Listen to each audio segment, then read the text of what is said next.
মন্ত্রী সামনে শিক্ষামন্ত্রীকে আমি এখনই বলে যাচ্ছি, যত দ্রুত সম্ভব সেই টেকনিক্যাল কলেজের ব্যাপারে আমরা নির্বাচনের আগে বলেছিলাম যে এই বাংলাদেশের একটি বড় সমস্যা হচ্ছে বেকার সমস্যা। আমরা চাই আমাদের দেশের তরুণদেরকে এই টেকনিক্যাল নো-হাউ দিতে, এই টেকনিক্যাল ট্রেনিং দিতে, যাতে করে তারা দেশে কোন একটি কর্মসংস্থানের ব্যবস্থা করতে পারে অথবা নিজেদের ব্যবসা বাণিজ্য তৈরি করতে পারে, যাতে করে দরকার হলে তারা বিদেশেও যেতে পারে এবং বিদেশে যেতে ভালো চাকরির ব্যবস্থা করতে পারে। যদি তাদের টেকনিক্যাল ট্রেনিং থাকে, এখন যেরকম অদক্ষ শ্রমিক চায়, আমরা চাই আমাদের দক্ষ করে গড়ে তুলতে, যাতে বিদেশে গিয়ে তারা বেশি ইনকাম করতে পারে, যাতে করে তারা বেশি বৈদেশিক মুদ্রা দেশে পাঠাতে পারে।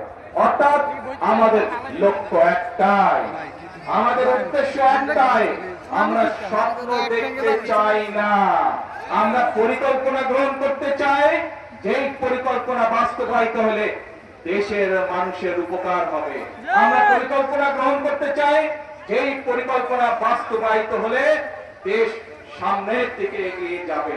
আমরা পরিকল্পনা গ্রহণ করতে চাই, যেই পরিকল্পনা বাস্তবায়িত হলে দেশের মানুষের ভাগ্যের পরিবর্তন হবে। প্রিয় ভাই বোনেরা, এখন প্রিয় ভাই বোনেরা, এই যে কথাগুলো বললাম, এই যে পরিকল্পনার কথা বললাম, এই যে আমার লক্ষ্য উদ্দেশ্য আপনাদের সাথে বললাম, আপনারা কি এর সাথে একমত? কারা কারা একমত? কারা কারা একমত? হ্যাঁ, এদিকে ধন্যবাদ। এবার বলেন তো, কারা কারা একমত নন আমার সাথে? কেউ তো হাত তুলে না, তাহলে সবাই একমত। তাহলে এখন কিন্তু কাজ একটাই, কাজ একটাই। এই এলাকার 7টা তাজা প্রাণ ঝরে গিয়েছিল স্বৈরাচার বিরোধী আন্দোলনে। 7টা তাজা প্রাণ কেন ঝরে গিয়েছিল? সেই 7টা তাজা প্রাণ, তাদের দাবি ছিল বাংলাদেশের মানুষের গণতান্ত্রিক অধিকার প্রতিষ্ঠিত করা।